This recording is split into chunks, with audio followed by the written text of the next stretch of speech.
There's a lot of misinformation floating around right now in Reddit threads, old forums, and pre-law advisors repeating advice from 10 or 15 years ago. And there's one myth in particular causing a lot of unnecessary stress.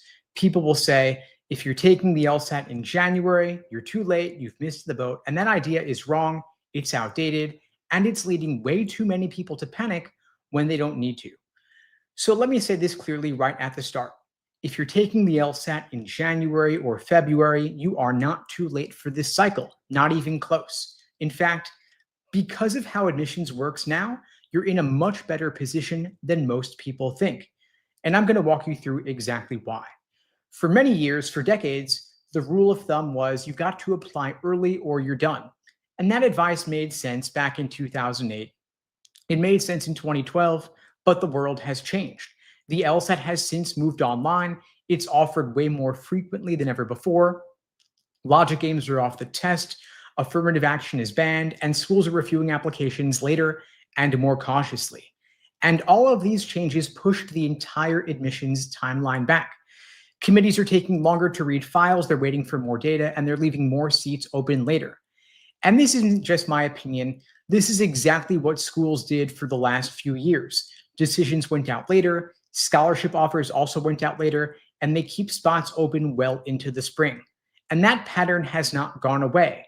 If anything, it's become the new normal. So the truth is, a January LSAT score fits comfortably in the decision window, and a February LSAT score fits comfortably also. And so that means you are not behind. And a lot of people misunderstand the advice around applying early. Of course, applying earlier is helpful, all else being equal, but it's only helpful if your application is strong. And the thing is that all else typically is not equal. So if you're choosing between applying in November with a weaker score or applying in February with a stronger score, the stronger score applying later wins every single time. Law schools do not reject strong applicants because they submitted in January instead of September.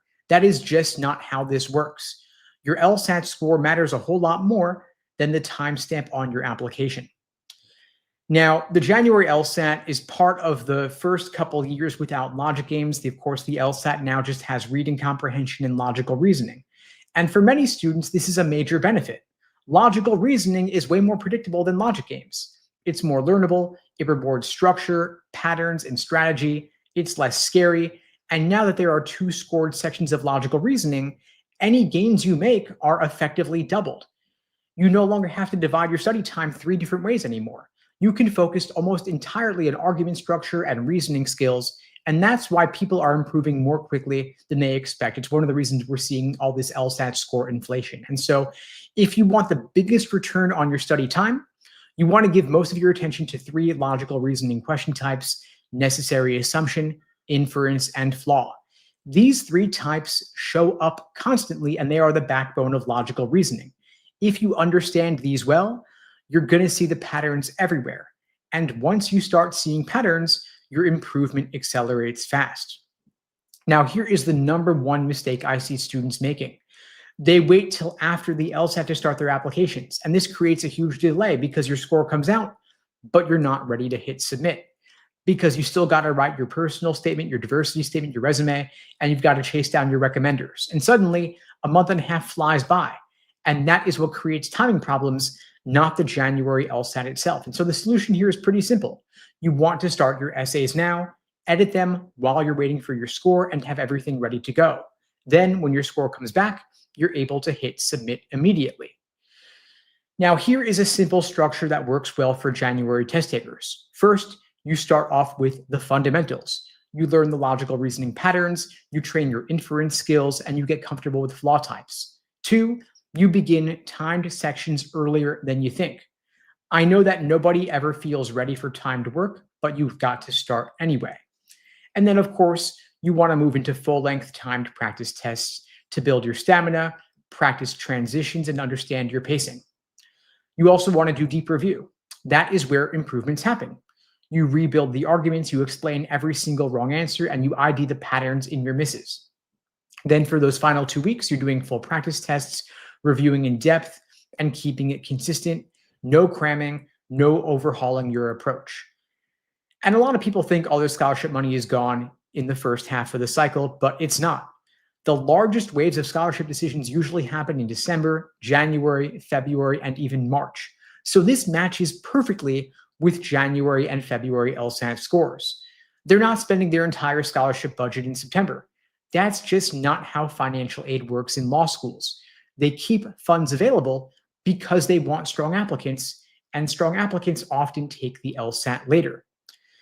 Now, between taking the LSAT and getting your score back, those 2 weeks are your chance to get ahead. You want to use that time to finalize your essays, polish your resume, double check your letters of rec, load your applications into the LSAC portal, and clean up any last minute details. That way, when your score comes back, you're able to hit submit right away. Now, the students who get the worst outcomes are usually the ones who panic and apply too early with a weak LSAT and rushed essays. In contrast, those who get the best outcomes are the ones who take their time, get a stronger score, and apply with a polished file, even if that's in February. Because applying early only helps if the rest of your application is strong. So what you've got to remember, January is not too late. February is also not too late.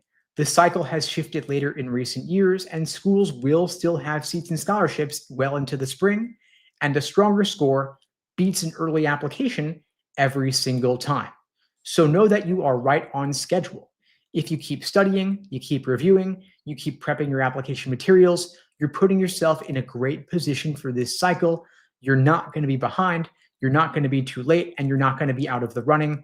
You will be exactly where you need to be. And of course, you've got this.